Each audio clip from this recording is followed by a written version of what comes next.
നമ്മളിപ്പോൾ 2 ആഴ്ചയില്ലേ ഒരു episode out ചെയ്തിട്ട്. റമദാനൊക്കെയാണ്. റമദാനിൽ തറാവിയൊക്കെ കഴിഞ്ഞിട്ട് ഇരിക്കുകയാണ്. അത് പറ നമ്മളൊന്ന് സ്റ്റാറ്റസ് ഇട്ടീന്ന്, സ്റ്റോറി ഇട്ടീന്ന്. നമ്മൾ തറാവി നമ്മളിപ്പോൾ ഈ പോഡ്കാസ്റ്റ് ഷൂട്ട് ചെയ്തുകൊണ്ടിരിക്കുന്ന ഈ സ്പേസിലാണ് നമ്മൾ തറാവി നടത്തുന്നത്. അപ്പോൾ നമ്മൾ 3 ആളിങ്ങനെ മാറി മാറി നസീഹത്തും തറാവി ഇമാമത്തും ഇങ്ങനെ മാറി മാറി നിസ്കരിക്കുകയാണ്. അപ്പോൾ എനിക്കിങ്ങനെ ഡൽഹിക്ക് വന്നപ്പോൾ ഉള്ളൊരു ആശങ്ക ഉണ്ടായിരുന്നു. അതായത് എനിക്ക് കൊണ്ട് ഞാൻ ഒരു 4-5 കൊല്ലമായി, 5-6 കൊല്ലമായി, അതായത് ഭാഗികമായിട്ടും അല്ലാതെയും തറാവിയിൽ ഇമാമത്ത് നിൽക്കുക എന്നുള്ളത്. പക്ഷെ ഇപ്രാവശ്യം ഡൽഹിക്ക് വന്നപ്പോൾ അത് നിൽക്കും എന്നുള്ളൊരു തോട്ടുണ്ടായിരുന്നു. പക്ഷേ അൽഹംദുലില്ലാ അപ്പം നമ്മളിങ്ങനെ ഇവിടെ നിസ്കാരം ഇതൊക്കെ ആയിട്ട് ഇങ്ങനെ നിൽക്കുകയാണ്. അപ്പം ഇന്ന് കുറച്ചും കൂടി വേറൊരു ടൈപ്പിലുള്ളൊരു ടോപ്പിക്ക് നമുക്ക് സംസാരിക്കാമെന്നാണ് തോന്നുന്നത്. അതായത് റിസ്കിനെ കുറിച്ചാണ്. അപ്പോൾ എന്താണ് റിസ്ക്, എന്തിനാണ് റിസ്ക് നമുക്ക് എങ്ങനെയാണ് കിട്ടുക, അങ്ങനെ വളരെ ബ്രോഡായിട്ട് ഇസ്ലാം എങ്ങനെയാണ് പൈസയെ കാണുന്നത്, പൈസ ഒരു വിശ്വാസി എങ്ങനെയാണ് പൈസനെ കാണേണ്ടത്, ഇങ്ങനെ എപ്പോഴും നമുക്കുള്ളൊരു ഡൗട്ടുള്ളൊരു ഏരിയ ആയിരിക്കും ഇത്. ലൈക്ക് എനിക്കൊക്കെ പേഴ്സണലി, അതായത് ഇങ്ങനെ പൈസ എങ്ങനെ ഉണ്ടാക്കുക, അങ്ങനെ ഭയങ്കര പ്രശ്നമാണല്ലോ, കായില്ലല്ലോ കയ്യിൽ, ജീവിക്കാൻ കായാണല്ലോ. അപ്പം എനിക്ക് ഇത് ഭയങ്കര റിയലൈസേഷൻ അടിക്കുന്ന എപ്പോഴാ വെച്ചാൽ ഇപ്പം അടുത്ത് അക്കൗണ്ടിൽ പൈസ ഇല്ല. അപ്പോൾ കൂടിപ്പോൾ 2 ദിവസമൊക്കെ നിൽക്കാനുള്ളൊരു പൈസ ഉണ്ട് അക്കൗണ്ടിൽ. ഞാൻ അങ്ങനെ ആലോചിച്ച് ഇങ്ങനെ അത് വാങ്ങി ചായ അങ്ങനെ കുടിച്ച് ഇങ്ങനെ ആക്കി പോകാനുള്ള പൈസ, അങ്ങനെ ഈ 2 ദിവസത്തിന് പൈസ ഉണ്ട്. അപ്പോൾ 2 ദിവസത്തിന് ശേഷം എന്ത് ചെയ്യുന്നു ഇങ്ങനെ ആലോചിക്കുന്നു. അപ്പോൾ അന്നിങ്ങനെ ആലോചിച്ചിട്ടേ കാര്യമുള്ളൂ, വേറെ വഴിയൊന്നുമില്ല. അപ്പോൾ പൈസ വരാനുള്ള വഴികളൊക്കെ ഇങ്ങനെ നോക്കി, ഓക്കെ വലിയ സാധ്യത ഒന്നും കാണുന്നില്ല. അങ്ങനെ അന്തം വിട്ട് ഇങ്ങനെ നിൽക്കുക. അതായത് പണിയെടുക്കണം, ഫ്രീലാൻസ് ആയിട്ട് അങ്ങനെ ഇങ്ങനെയൊക്കെ പണിയെടുക്കണം, എന്നാൽ പൈസ വരും. അതും ബില്ലിങ് അങ്ങനെ ടൈമൊക്കെ എടുത്തിട്ടേ വരുള്ളൂ. അപ്പോൾ ആ സമയത്ത് പെട്ടെന്ന് ഒരാളെന്നാണ്ട് എൻ്റെ അക്കൗണ്ടിലേക്ക് ഒരു 1500 റുപ്യ അയച്ച്. എന്നിട്ട് പറഞ്ഞാൽ അന്ന് ഞാൻ എൻ്റെ ക്യാമറയും ട്രൈപ്പോഡൊക്കെ കൊണ്ടുപോയിന്ന് അതിനുള്ള റെൻ്റലിൻ്റെ പൈസയാണ് പറഞ്ഞാണ്ട് 1500 അയച്ചെന്ന്. അപ്പോഴാണ് ഞാൻ അങ്ങനെ ആലോചിക്കുന്നത്, അതായത് നമ്മൾ സാധാരണ എന്താ വിചാരിക്കുക, നമ്മൾ ഹാർഡ് വർക്ക് ചെയ്താൽ നമ്മൾ പൈസ ഉണ്ടാക്കാം, കുറേ പൈസ ഉണ്ടാക്കിയാൽ നമുക്ക് അടിപൊളിയായിട്ട് ജീവിക്കാം. പക്ഷെ അതിനപ്പുറം നമുക്ക് ഹാർഡ് വർക്കിലല്ലാതെയും പൈസ കിട്ടും എന്നുള്ളൊരു സെൻസിൽ അപ്പോഴാണ് എനിക്കിങ്ങനെ റിയലൈസേഷൻ. അപ്പോൾ ഈ റിസ്ക് എങ്ങനെയാണ് വരിക, റിസ്കിനെ കുറിച്ചൊന്ന് പഠിച്ചാലോ, അങ്ങനെയാണ് ഞങ്ങളോടൊക്കെ പറയുന്നത്. അപ്പോൾ ഇന്ന് നമ്മൾ കറക്റ്റ്ലി നമ്മുടെ ഒരു അണ്ടർസ്റ്റാൻഡിങ് പറയാമെന്ന് വിചാരിക്കുന്നത്. നമ്മളിതിൽ പറയാൻ വലിയ ആളുകളൊന്നുമല്ല, എന്നാലും നമ്മളെന്താണ് ഈ ഒരു ടൈം ലിമിറ്റിൽ എങ്ങനെയാണ് റിസ്ക് വർക്ക് ചെയ്യുന്നത്, എന്താണ് റിസ്ക്. ഇപ്പോൾ എനിക്കുള്ളത് എന്താ വെച്ചാൽ, ഇപ്പോൾ ഓഡിയൻസിന് ചിലപ്പോൾ പലർക്കും റിസ്ക് എന്താണെന്ന് അറിയണ്ടാവില്ല. അപ്പോൾ ബേസിക് റിസ്ക് എന്ന് പറഞ്ഞാൽ സാധാരണ നമ്മൾ മനസ്സിലാക്കുക റിസ്കിനെ കുറിച്ച്, റിസ്ക് കുറച്ചേലും അറബി ധാരണ ഉള്ളവരൊക്കെ റിസ്ക് പറയുമ്പോൾ പൈസയാണ് വിചാരിക്കുക. പക്ഷേ റിസ്ക് എന്ന് പറഞ്ഞാൽ അതിൻ്റെ ഒക്കെ അപ്പുറമാണ്. റിസ്കിൽ പണ്ഡിതന്മാർ അതിൻ്റെ ഏറ്റവും ലോവസ്റ്റ് ലെവലിലൊക്കെയാണ് ചിലവർ ഈ പൈസ എണ്ണീട്ടുള്ളത്. അതിൻ്റെ അപ്പുറം കുടുംബം, സന്താനം, അത് രണ്ടുണ്ട്, മെറ്റീരിയലിസ്റ്റിക് ഉണ്ട്, നോൺ മെറ്റീരിയലിസ്റ്റിക് ആയിട്ടും ഉള്ളുണ്ട്. ഇപ്പോൾ സ്നേഹം, അങ്ങനത്തെ സമാധാനം, ഇതൊക്കെ റിസ്ക് ആയിട്ട് തന്നെയാണ് കണക്കൂട്ടുന്നത്. തന്നെ ഇപ്പോൾ ഒരർത്ഥം വെക്കുന്നത് ഈ തിന്നാനും കുടിക്കാനൊക്കെ ഉള്ള സാധനങ്ങൾ, ഡ്രസ്സ്, ഇതൊക്കെ റിസ്ക് ആയിട്ട് കൂട്ടുന്നുണ്ട്. ഷെൽട്ടറൊക്കെ റിസ്ക് ആയിട്ട് കൂട്ടുന്നുണ്ട്. രണ്ടാമത്തേത് ഈ ആയത്തിലില്ലേ മഴക്ക് റിസ്ക് എന്ന് പറയുന്നുണ്ട്. അത് മഴക്കാ പറയുന്നത്. അപ്പൊ അറബി ഭാഷയിൽ അങ്ങനെ ഒരു അർത്ഥമുണ്ട്. ഖുറാനിൽ ഇത് ഒരുപാട് പ്രാവശ്യം റിസ്കിനെ കുറിച്ച് ഇങ്ങനെ പറഞ്ഞുകൊണ്ടിരിക്കുന്നുണ്ട്, പല ആയത്തുകളിലായിട്ട് 128 വട്ടം ഒരുപാട് സ്ഥലങ്ങൾ പറയുന്നുണ്ട്. അതിൽ എനിക്ക് റിസ്കിനെ കുറിച്ച് പറയാൻ തോന്നിയൊരു സാധനം എന്താ വെച്ചാൽ, ദലൂലൻ ഫംഷൂ ഫി മനാകിബിഹ ഫകുലൂ മിർ റിസ്ഖിഹി എന്ന് പറയുന്ന ഒരായത്തുണ്ട് സൂറത്തുൽ മുൽക്കിൽ. അതിൽ ഫകുലൂ മിർ റിസ്ഖിഹി എന്നാണ് പറയുന്നത്, മിൻ റിസ്ഖിഹി, അതാണ് അതിന്റെ കോർ എന്നാണ് ഞാൻ മനസ്സിലാക്കുന്നത്. അതായത് അറബി അറിയാത്ത റിസ്ക്, അള്ളാഹുവിന്റെ റിസ്കിൽ നിന്ന്, റിസ്ഖിഹി, അള്ളാഹുവിലേക്ക്. അപ്പൊ എല്ലാം അള്ളാഹുവിൽ നിന്നുള്ളതാണ്, അതിൽ നിന്നാണ് നമ്മൾ ഉപയോഗിച്ചുകൊണ്ടിരിക്കുന്നതൊക്കെ. അപ്പൊ ഏത് തരത്തിലുള്ള റിസ്ക് ആയാലും ഒക്കെ അവിടെ നിന്ന് മാത്രമാണ്.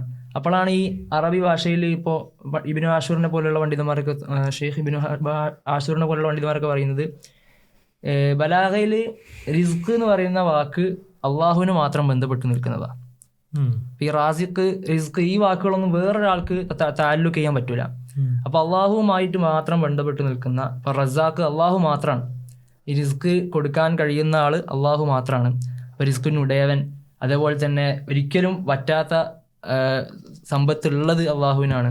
അപ്പോൾ ഇതൊക്കെ വെച്ചിട്ട് അള്ളാഹുവിൻ്റെ അടുത്ത് മാത്രമാണ് കൊടുക്കാനുള്ള കഴിവുള്ളത് എന്ന് പണ്ഡിതന്മാർ പറയുന്നുണ്ട്. ഇപ്പോൾ ഈ മോഡേൺ കൺസെപ്റ്റും മോഡേൺ സൊസൈറ്റിയിലുള്ളൊരു കൺസെപ്റ്റും ഇസ്ലാമിലുള്ള തമ്മിലുള്ള ബേസിക് ഡിഫറൻസ് അതാണ്. നമ്മൾ ഹാർഡ് വർക്ക് എന്നാണ് നമുക്ക് പൈസ കിട്ടുക, നമ്മൾ സസ്റ്റനൻസ് പ്രൊവിഷൻസ് കിട്ടുക എന്നുള്ളതാണ്. അതിലിപ്പോൾ ഈ ഹാർഡ് വർക്ക് എന്നൊക്കെ പറയുമ്പോൾ തന്നെ ഖുറാനിലിപ്പോൾ ഓരോന്നിനും നമ്മൾ സ്ട്രോൾ എന്ന് അറിയൂലേ. സ്ട്രോൾ എന്ന് പറഞ്ഞാൽ നമ്മൾ ത്രൈവ് ചെയ്യുക, ഒരു കാര്യത്തിന് വേണ്ടി പണിയെടുക്കുക എന്ന് പറയും, സ്ട്രോൾ എന്ന് ഇംഗ്ലീഷ് പറയാം. അപ്പോൾ ഓരോന്നിനും ഓരോ ഒരു ദറജ ഉണ്ട് പണിയെടുക്കുന്നതിന്. നമ്മളൊരു കാര്യത്തിൻ്റെ ലക്ഷ്യം അനുസരിച്ചാണ് നമ്മൾ പണിയെടുക്കുക. അപ്പം അതിൽ ഖുറാനിൽ ഫസ്ഔ ഇലാ ദിക്രില്ലാഹി വദറുൽ ബൈഉ എന്ന് പറയുന്നുണ്ട്, ഏത് ജുമുഅക്ക് വേണ്ടിയിട്ട്. അപ്പോൾ ഫസ്ഔ എന്നാണ് പറയുന്നത്. അവിടെ എന്താണ്, നിങ്ങൾ റഷ് ചെയ്യുക അല്ലെങ്കിൽ നിങ്ങൾ ധൃതി കൂട്ടുക എന്ന് മാത്രമാണ് പറയുന്നത്.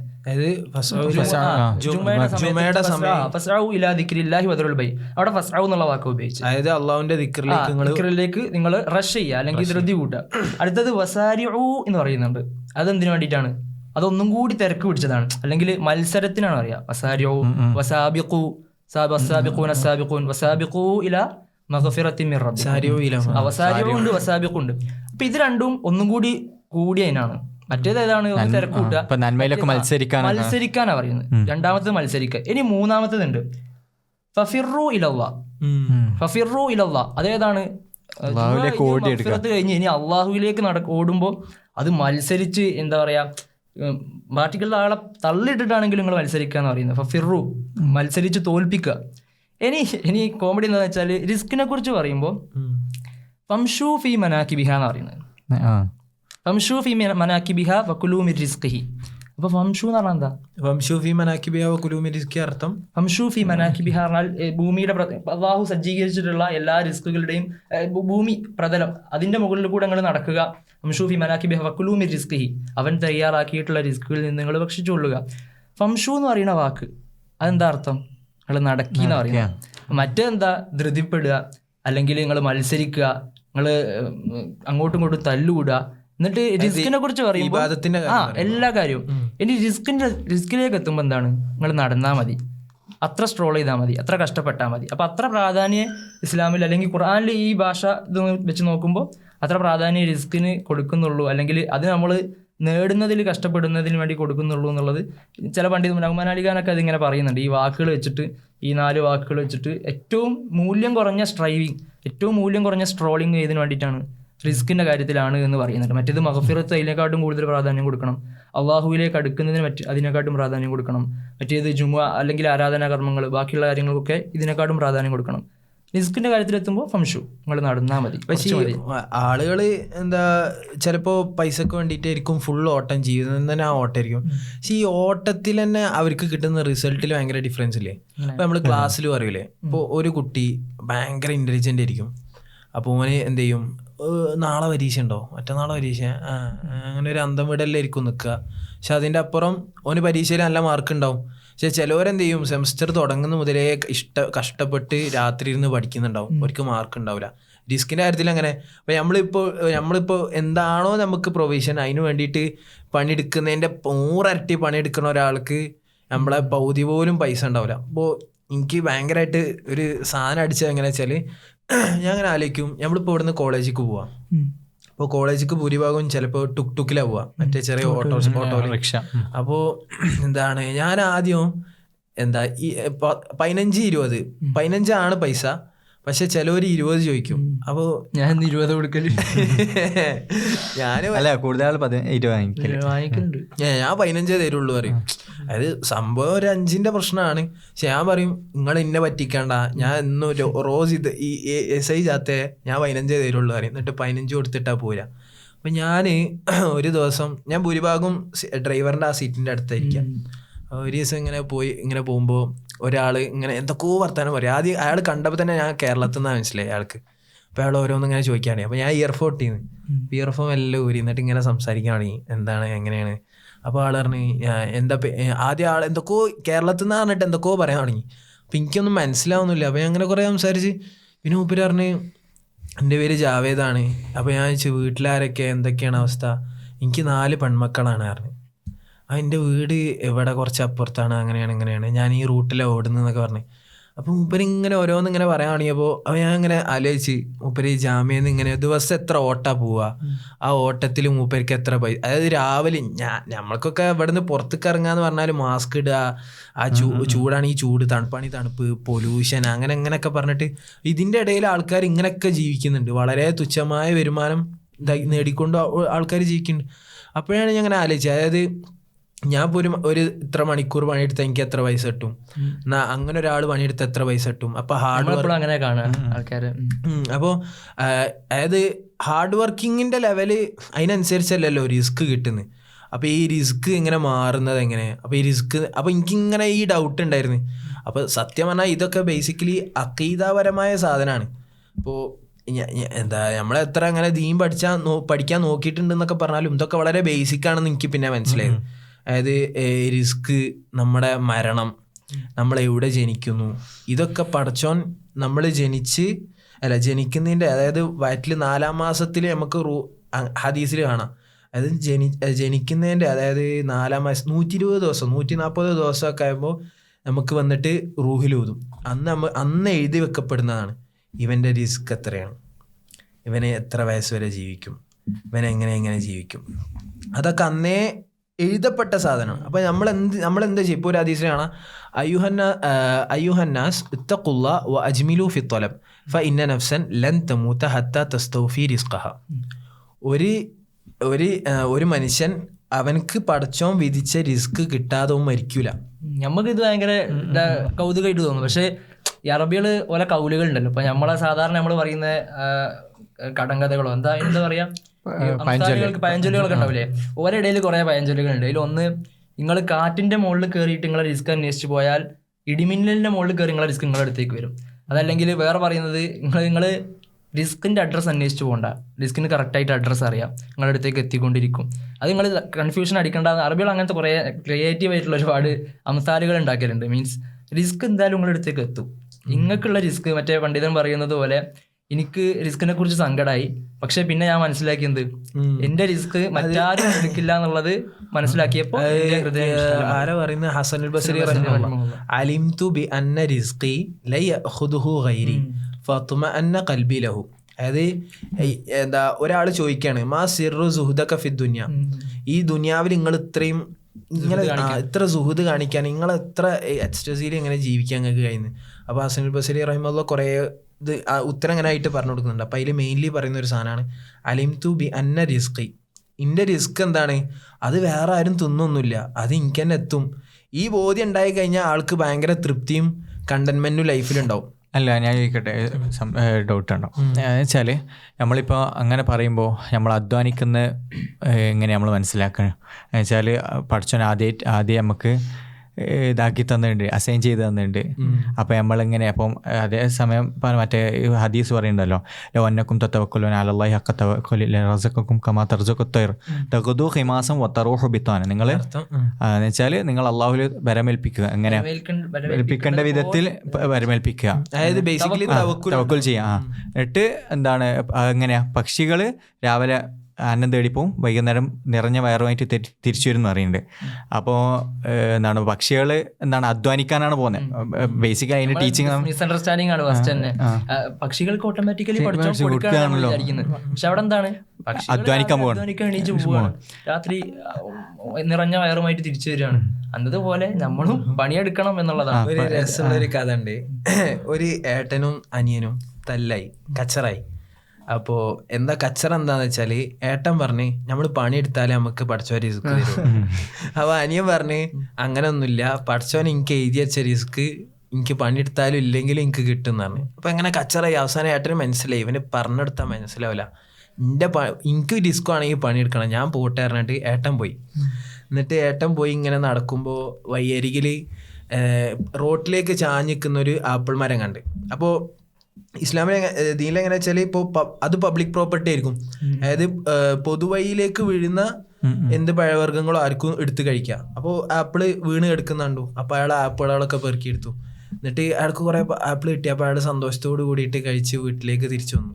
അപ്പോൾ തിരിച്ചു വന്നപ്പോൾ എൻ്റെ പള്ള നിറഞ്ഞു, അൽഹംദുലില്ലാ. ഞാൻ പുറത്തേക്ക് ഇറങ്ങി, എൻ്റെ ഉപജീവനം തേടിപ്പോയി, അപ്പം എനിക്ക് പടച്ചോൻ്റെ റിസ്ക് തന്നു. പക്ഷെ ഇവിടെ ഒരു മണ്ടൻ ഒരു പണിയെടുക്കാതിരിക്കുന്ന പട്ടിണി പാവം, ഇവനെന്താ ചെയ്യുക? അപ്പോൾ ഏട്ടൻ സങ്കടത്തോട് കൂടിയിട്ട് എന്ത് ചെയ്ത് ഒരു ആപ്പിൾ ഓനെ കൊടുത്തിട്ട് പറഞ്ഞ്, ഇപ്പം കണ്ടില്ലേ പണിയെടുത്താലേ പൈസ ഇട്ടുള്ളൂ, മനസ്സിലായില്ലേ പറഞ്ഞു. അപ്പം അനിയൻ ചിരിച്ചുകൊണ്ട് പറഞ്ഞ്, കണ്ടില്ലേ പണിയെടുക്കാതെയും സാധനം കിട്ടാറാണ്ട് ആ ആപ്പിൾ തിന്നുന്നുണ്ട്. അപ്പോൾ ഇത് ഭയങ്കര ഒരു ഇതാണ്, അതായത് പണിയെടുക്കാതെ പൈസ ഇട്ടുമോ, പണിയെടുത്ത് വിശ്വാസം ഉണ്ടാവുക എന്നുള്ളതാണ് നമ്മള്. അപ്പൊ അതാ എങ്ങനെ മനസ്സിലാക്കാം നമ്മള് എന്നുള്ള. അപ്പൊ ഈ സെയർ ഉണ്ടാവാന്നുള്ളതാണ് അതില്. അതായത് രണ്ട് സെൻസിലുണ്ട്. ചിലപ്പോൾ പണിയെടുത്തില്ലെങ്കിലും നമുക്ക് പൈസ കിട്ടും. അപ്പൊ ഞാൻ നേരത്തെ പറഞ്ഞില്ലേ, ഞാൻ ഒരു നിലക്കും അത് കിട്ടും എന്ന് വിചാരിച്ചതല്ല. ചിലപ്പോൾ റിസ്ക് അങ്ങനെ വരും. പക്ഷെ നമുക്ക് ബേസിക്കലി വേണ്ടത് എന്താണ്,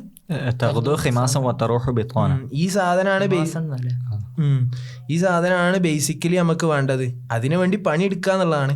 പണിയെടുത്താൽ നമുക്ക് റിസ്ക് കിട്ടോ, ഇത്ര കിട്ടിയ ഇത് മതിയോ, ഇനി എത്ര, അങ്ങനെ അങ്ങനെ അങ്ങനെ ഭയങ്കര പ്ലാനിങ് ഉണ്ടല്ലോ. അതായത് ഹാർഡ് വർക്കും അള്ളാഹുവിന്റെ തൗഫീഖും രണ്ടും വേണം.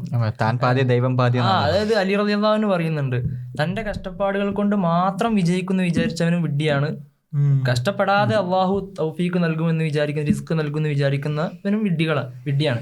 ഇത് രണ്ടും വർക്ക് ചെയ്യുമ്പോൾ മാത്രമാണ്. ഇപ്പോൾ സാധാരണ പറയാറുള്ള ഉദാഹരണമാണ് ബിൽ ഗേറ്റ്സിന്റെ ഉദാഹരണം പറയും. ഇപ്പോൾ ബിൽ ഗേറ്റ്സിന്റെ കഥയിൽ പലപ്പോഴും നമ്മൾ കേൾക്കാത്തൊരു വ്യക്തി കൂടി ഉണ്ട്. അപ്പോൾ ബിൽ ഗേറ്റ്സിന്റെ കഥ നല്ല രസമാണ്. മൂപ്പര് വളർന്ന സാഹചര്യവും കാര്യങ്ങളൊക്കെ ഇവിടെ തൗഫീഖല്ല എന്ന് വെച്ചാൽ ലക്കാണ് ആ കഥയിൽ മുഴുനീളം പറയുന്നത്. നമ്മൾ തൗഫീഖ് എന്ന് പറയുന്നത്, റിസ്ക് എന്ന് പറയുന്നത് അവിടെ ലക്കാണ്. ലക്കും ഹാർഡ് വർക്കും എങ്ങനെ വർക്ക് ചെയ്യുക എന്നുള്ളത്. അപ്പോൾ മൂപ്പര് ജീവിച്ച ആ ചെറുപ്പ കാലഘട്ടത്തിൽ കമ്പ്യൂട്ടർ ഇല്ല. അപ്പോൾ മൂപ്പര് കമ്പ്യൂട്ടർ അന്ന് വന്ന ടൈമാണ്. അപ്പോൾ ആ സ്കൂളിലേക്ക് കമ്പ്യൂട്ടർ വന്നു. ആ മില്യൺ കണക്കിന് ആളുകളിൽ ബിൽഗേറ്റ്സിന് കമ്പ്യൂട്ടർ ഉപയോഗിക്കാൻ ഭാഗ്യം കിട്ടി. ഇതൊക്കെ മൂപ്പർക്ക് കിട്ടിയ ലക്ക. അങ്ങനെ മൂപ്പരെ കൂടെ ഒരാളും കൂടി ഉണ്ട്. ബിൽഗേറ്റ്സിന്റെ കൂടെ ഒരു കുട്ടിയും കൂടി ഉണ്ടായിരുന്നു. ഇവർ രണ്ടാളും കൂടിയിട്ടാണ് കമ്പ്യൂട്ടർ ഉപയോഗിക്കുന്നത്. പക്ഷെ ചരിത്രത്തിൽ എവിടെയും ഈ രണ്ടാമത്തെ ആളെ കാണാൻ കഴിയില്ല. അപ്പം എന്താ സംഭവിച്ചതെന്ന് വെച്ചാൽ ഇവർ രണ്ടുപേരും കൂടിയാണ് ഈ സോഫ്റ്റ്വെയർ ഒക്കെ ഡെവലപ്പ് ചെയ്യുന്നത്, ഈ കമ്പനികളൊക്കെ തുടങ്ങുന്നതിൽ ഒപ്പം ഉണ്ടായിരുന്നത്. അല്ല, പഠിക്കുന്ന സമയത്തെ ഒരു ഒപ്പമുള്ളവരാ. വളർന്ന് ഒരു പ്രായം എത്തിയപ്പോൾ ഇയാള് മൗണ്ടൈനിയറിംഗിന്റെ ഇടയിൽ ഇയാള് അപകടം സംഭവിച്ചിട്ട് മരിക്കുകയാണ്. പക്ഷെ ബിൽഗേറ്റ്സ് എന്താകാണ്, ലോകം അറിയപ്പെടുന്ന ലോകത്തെ ഏറ്റവും വലിയ ധനാഢ്യനായിട്ട് മാറുകയാണ്. അപ്പോൾ ഇതാണ് സംഭവം. അവിടെ ലക്കാണെങ്കിൽ ഇത് തൗഫീഖാണ്. തൗഫീഖിന്റെ ഒരു പാഠം പഠിപ്പിക്കാനാണ്. എന്ന് വെച്ചാൽ ഹാർഡ് വർക്ക് രണ്ടാൾക്കും ഉണ്ടായിരുന്നു. പക്ഷേ അള്ളാഹുവിന്റെ ഖദർ എന്ന് പറയുന്നത് ഒരാൾ ചെറുപ്രായത്തിൽ മരിച്ചു പോകാനും ഒരാൾ ആ ഒരു പേസിൽ ഇങ്ങനെ വളർന്നു പോകാനും വേണ്ടിയിട്ടായിരുന്നുള്ളതാണ്. അപ്പോൾ ഹാർഡ് വർക്കും അതേപോലെ അള്ളാഹുവിന്റെ തൗഫീഖ് ഇത് രണ്ടും കൂടി ഉണ്ടെങ്കിൽ മാത്രമാണ് റിസ്ക് നമുക്ക് കരസ്ഥമാക്കാൻ കഴിയുക. പക്ഷെ എപ്പോഴും നമ്മളിങ്ങനെ ഈ സാധാരണ റിസ്കിനെ പറയുമ്പോൾ എപ്പോഴും നമ്മൾ പൈസയാണ് കാറ്റഗറി ആക്കി എടുക്കുന്നത്.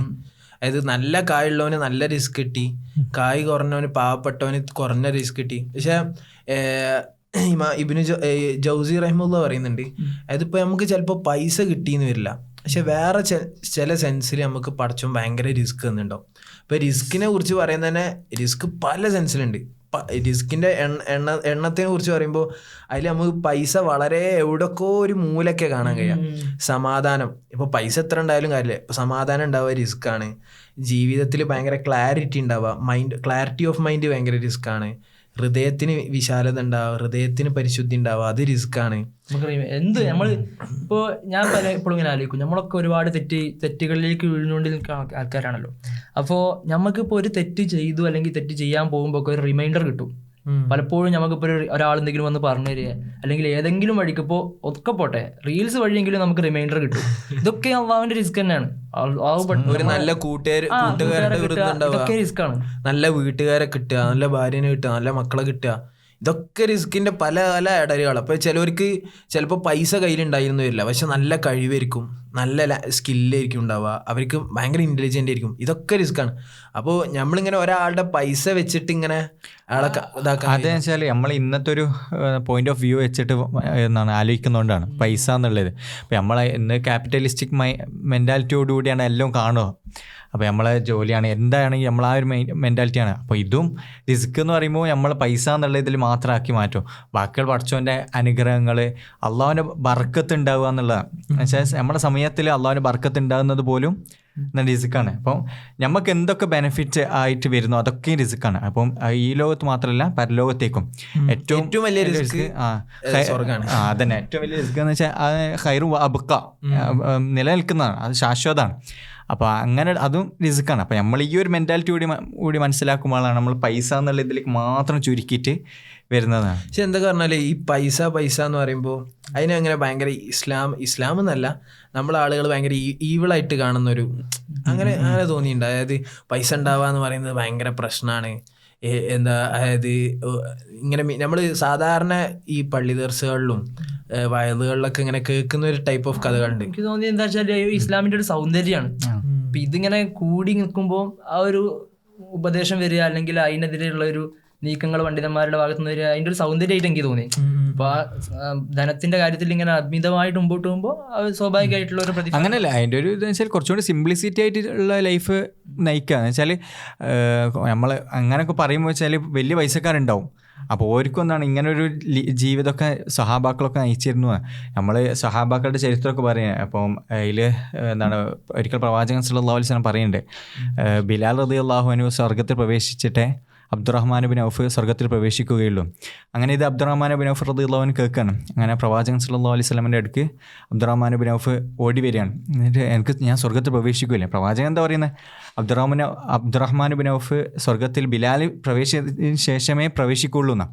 അപ്പോൾ അബ്ദുറഹ്മാൻ ബിൻ ഔഫ് ടെൻഷനാകുകയാണ്, ഞാൻ സ്വർഗ്ഗത്തിൽ പ്രവേശിക്കുകയില്ല. എന്നിട്ട് അബ്ദുറഹ്മാൻ ബിൻ ഔഫ് എന്താണ് തൻ്റെ ഒരു തോട്ടം അള്ളാഹുവിൻ്റെ മാർഗ്ഗത്തിലേക്ക് സ്വതക്ക് ചെയ്യാൻ. എന്നിട്ട് പ്രവാചകൻ സല്ലല്ലാഹു അലൈഹി വസല്ലമയോട് പറയുകയാണ്, എന്താ വെച്ചാൽ എനിക്കൊരു കണ്ടീഷൻ ഉണ്ട്, ഞാൻ സ്വതക്ക് ചെയ്യാൻ എനിക്കൊരു കണ്ടീഷൻ ഉണ്ട്, എനിക്ക് ബിലാൽ റളിയല്ലാഹു അൻഹുവിന് മുമ്പേ സ്വർഗ്ഗത്തിൽ പ്രവേശിക്കണം.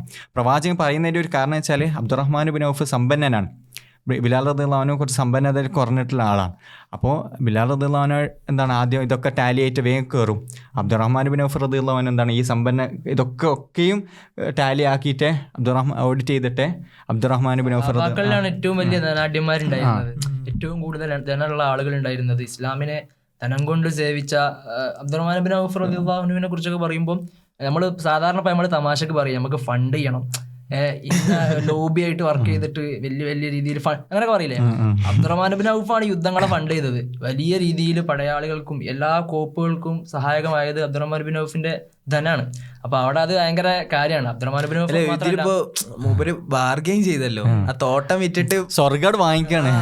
അപ്പൊ ആലോചിച്ച് നോക്ക്, അങ്ങനെ ഒരു പവറും കൂടി അവിടെ വന്നില്ലേ. പക്ഷെ ഇങ്ങനൊക്കെ ആണെങ്കിൽ അബ്ദുറഹ്മാൻ ബിൻ ഔഫ് റളിയല്ലാഹു അൻഹു ജീവിതം എന്ന് പറഞ്ഞാൽ ഭയങ്കര സിമ്പിൾ ആയിട്ടുള്ള ഭയങ്കര ധനാഢ്യത കാണിക്കുക. അബ്ദുറഹ്മാൻ ബിൻ ഔഫ് റളിയല്ലാഹു അൻഹു മദീനയിൽ എത്തുമ്പോൾ ഈ ധനം മൊത്തം ഒഴിവാക്കിയിട്ടാണ് വരുന്നത്. ഒരു കണ്ടീഷൻ വെക്കുന്നുണ്ട് മക്കാര്. ഫസ്റ്റ് മുതലാണ് പിന്നെയും തുടങ്ങുന്നത്. അങ്ങനെ പിന്നെയും പൈസക്കാരനായിട്ട് മാറുകയാണ്.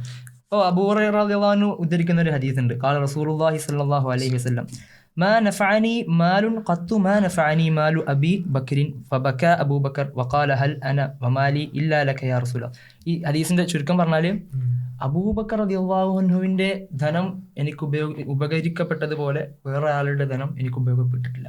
എന്ന് വെച്ചാൽ ധനം ഉണ്ടാവുക മാത്രമല്ല, അത് ഇസ്ലാമിന്റെ മാർഗത്തിൽ ഉപകാരപ്പെടുക, അതാണ് ഏറ്റവും വലിയ കാര്യം. ഇവർക്കൊക്കെ ധനം ഉണ്ടായിരുന്നു, പക്ഷെ അവരെ പോയിന്റ് എന്താണെന്ന് വെച്ചാൽ ഇതൊക്കെയും ഇസ്ലാമിന്റെ മാർഗത്തിൽ ഉപയോഗിക്കപ്പെട്ടു എന്നുള്ളതാണ്. അപ്പോൾ അങ്ങനെ ഇത് പറഞ്ഞില്ലേ, അതായത് ഇവര് മദീനയ്ക്ക് എത്തുന്നത് 0 ആയിട്ടാണ്, അവിടുന്ന് പിന്നെ ഭയങ്കര മില്യണൈസ് ആയിട്ട് മാറാം. ഇപ്പോൾ ഇതില് ഇപ്പോൾ അശറത്തുൽ മുബശ്ശിരീന ബിൽ ജന്ന, സ്വർഗം കൊണ്ട് വാഗ്ദാനം ചെയ്യപ്പെട്ട 10 ആളുകൾ, ആ 10 ആളിൽ 6 പേരും ഭയങ്കര പൈസക്കാരായിരുന്നു എന്നിങ്ങനെ പറഞ്ഞിരുന്നു.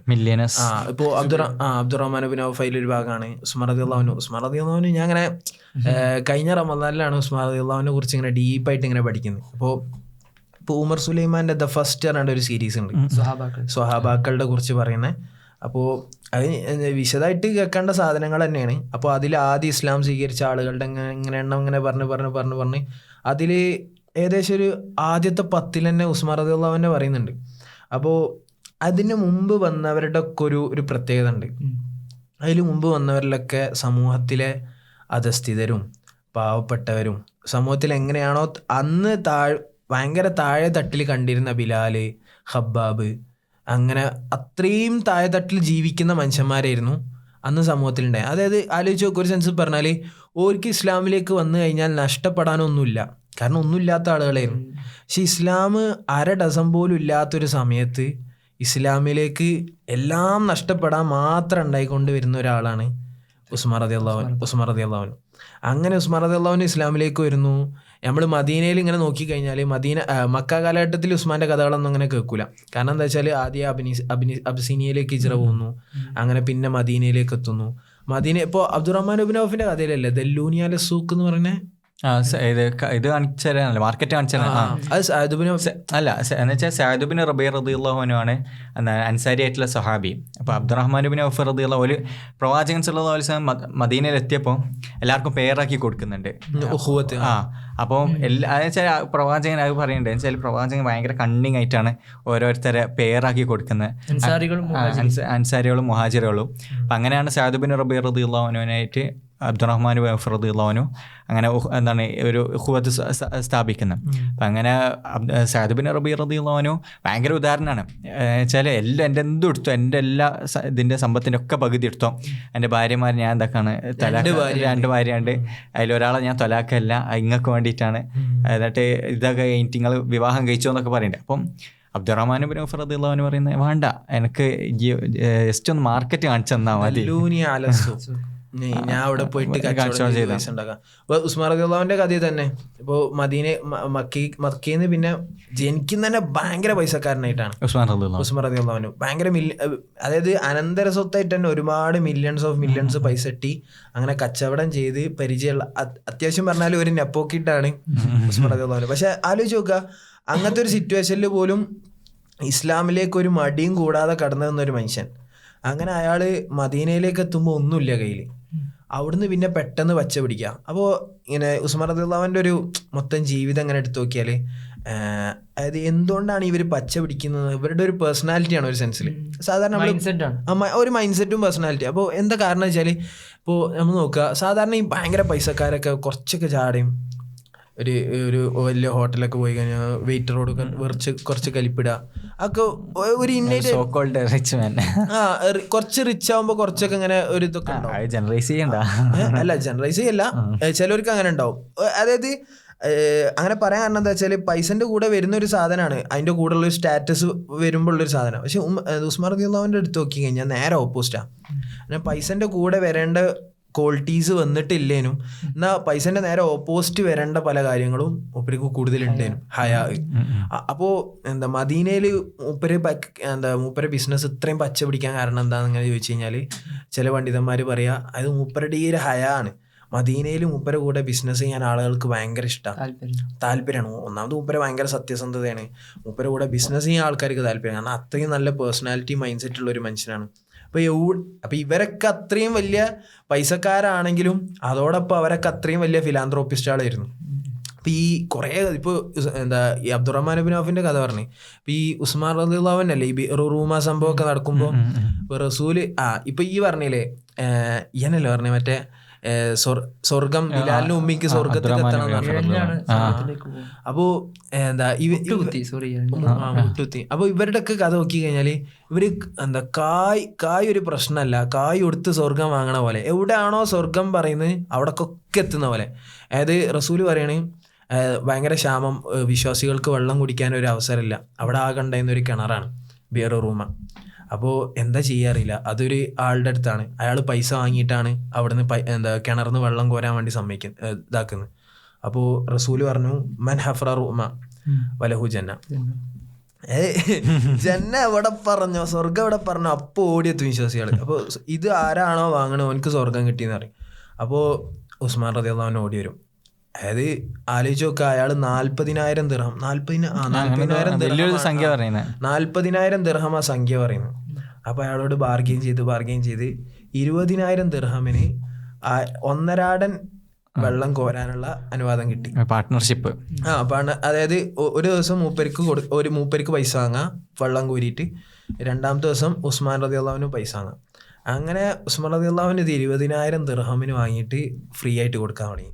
ഉസ്മാൻ റളിയല്ലാഹു അൻഹു എൻ്റെ ദിവസം എല്ലാവരും വരും ഫ്രീ ആയിട്ട് വെള്ളം കിട്ടും, മറ്റാരും. അപ്പോൾ മൂപ്പര് മറ്റാരും മെയിൻ്റ് ആക്കുന്നില്ല, കാരണം ഫ്രീ ആയിട്ട് വെള്ളം കിട്ടുമ്പോൾ എന്തിനാ പൈസ കൊടുത്ത് വെള്ളം. അപ്പോൾ മൂപ്പരൊക്കെ കുടുങ്ങിപ്പോയി. അങ്ങനെ പിന്നെ അതിൻ്റെ പകുതി പൈസക്ക് മൂപ്പര് ഫുള്ള് കിണർ വാങ്ങിയിട്ടാണ് അത് മൊത്തത്തിൽ എല്ലാവർക്കും വേണ്ടിയിട്ട് അത് ഫ്രീ ആയിട്ട് കൊടുക്കുക. അപ്പം ഇതേപോലെ ബാക്കി സംഭവങ്ങളൊക്കെ എടുത്തു കഴിഞ്ഞാൽ വേറെയും ചില സംഭവങ്ങളുണ്ടായിട്ടുണ്ട്. ഈ പള്ളീൻ്റെ കേസിൽ ഇപ്പോൾ പള്ളിയിൽ സ്ഥലം ഇല്ലാതായി, അപ്പോൾ പള്ളി വികസിപ്പിക്കണം. അപ്പോൾ പള്ളീൻ്റെ അടുത്തുള്ള സ്ഥലം ആര് വാങ്ങും? അവർക്ക് സ്വർഗമുണ്ട്. അപ്പോൾ ആരെ ഓടി വരും?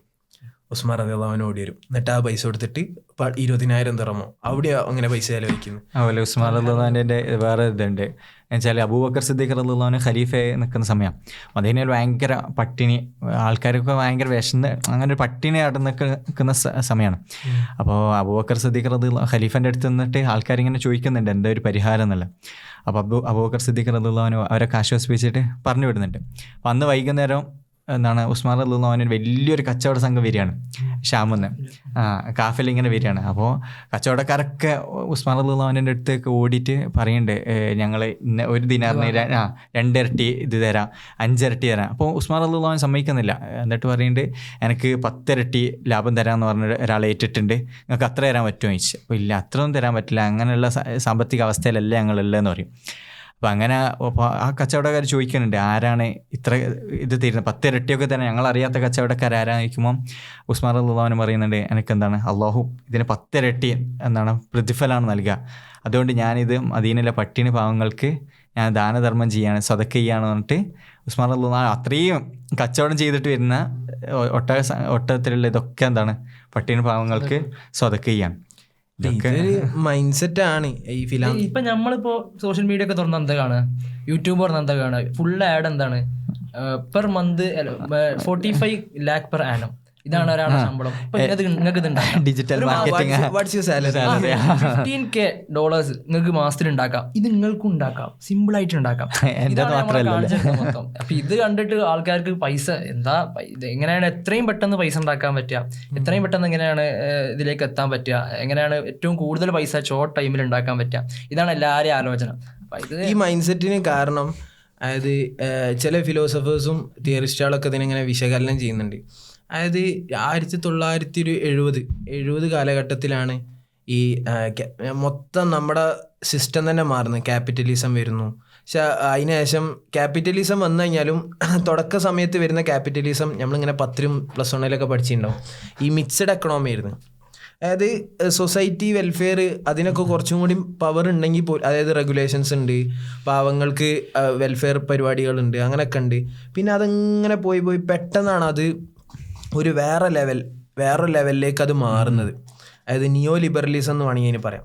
അപ്പോൾ ഈ നിയോ ലിബറലിസം വന്നതോട് കൂടിയിട്ട് ഇതെന്താ ഉണ്ടായതെന്ന് വെച്ചാൽ അതുവരെയും ഒരു സൊസൈറ്റിയെ വർക്ക് ചെയ്യിപ്പിച്ചിരുന്നത് ഇങ്ങനെ കുറേ പണിഷ്മെൻറ്റ് മെഷേഴ്സൊക്കെ വെച്ചിട്ടാണ്. അതായത് പണിയെടുത്തില്ലെങ്കിൽ എനിക്ക് പണിഷ്മെൻ്റ് ഉണ്ട്, എനിക്ക് ഫൈൻ ഉണ്ട്. പക്ഷെ നിയോ ലിബറലിസം വന്നപ്പോൾ അത് നമ്മളെ മൈൻഡ് സെറ്റ് ഇറ്റ് സെൽഫ് മാറ്റി കഴിഞ്ഞു. അതായത് നമുക്ക് പൈസ ഉണ്ടാക്കണമെങ്കിൽ എന്താണ് ഹാർഡ് വർക്ക്, പണിയെടുത്താൽ റിസൾട്ട് കിട്ടും എന്നുള്ള പ്രതീക്ഷ. പണിയെടുക്കുക എന്ന് പറഞ്ഞാൽ പണിയെടുക്കലാണോ? അല്ല, വെറും പണിയെടുക്കലല്ല, അച്ചീവ്മെന്റ് സൊസൈറ്റി എന്നാണ് ഇപ്പോൾ ഹാൻ എന്ന് പറഞ്ഞിട്ടുള്ള ഒരു ഫിലോസഫർ അതിനെ കുറിച്ച് പറയുന്നുണ്ട്. ഈ നിയോ ലിബറലിസത്തിലെ മനുഷ്യന്മാരെ കുറിച്ച് പഠിച്ചിട്ട് അപ്പോൾ എന്താണ് പണിയെടുക്കുക. അപ്പോൾ ഒരു ജോലി നേടിക്കഴിഞ്ഞാൽ ആ ജോലിയിൽ പണിയെടുത്താൽ ജീവിക്കാൻ കഴിയുമോ? നിങ്ങൾക്ക് ജീവിക്കാൻ കഴിയില്ല. അപ്പോൾ നിങ്ങൾ സൈഡ് ജോബ് എടുക്കണം, സൈഡ് ഹസൽസ് എടുക്കണം, ഹാർഡ് വർക്ക്. നമ്മളിപ്പോൾ ഇങ്ങനെ കാണൂല്ലേ കുറേ ഈ ബൈ മാക്സിമൈസ് പോലത്തെ കുറേ റീൽസുകൾ, ഇങ്ങനെ കുറേ ഈ മോട്ടിവേഷണൽ സാധനങ്ങൾ. നമ്മൾ പണിയെടുത്തുകൊണ്ടേ ഇരിക്കുക, ഹാർഡ് വർക്ക്, പുഷ് ഫോർവേഡ് എന്ന് പറഞ്ഞാൽ നമ്മളിങ്ങനെ ചെയ്ത് നമുക്ക് ഉണ്ടാവുന്ന ഒരു സെൻസ് ഓഫ് ബ്രെയിൻ റോട്ട് എന്ന് പറയും.